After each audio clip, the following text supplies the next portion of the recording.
5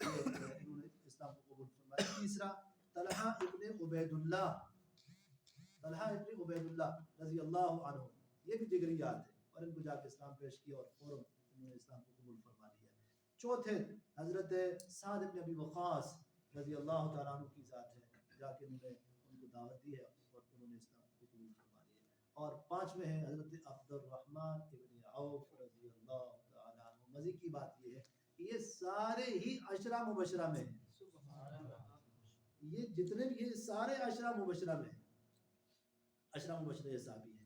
حضرت علی نے اسلام قبول کیا. حضرت علی کے اسلام کی قبول کا قصہ انشاءاللہ اگلے سبق میں کریں گے شروع. آج کا ہمارا آخری سبق یہی ہے, اختتام ہے. اب یہ جتنی باتیں ہوئی ہیں اس پہ آپ مذاکرہ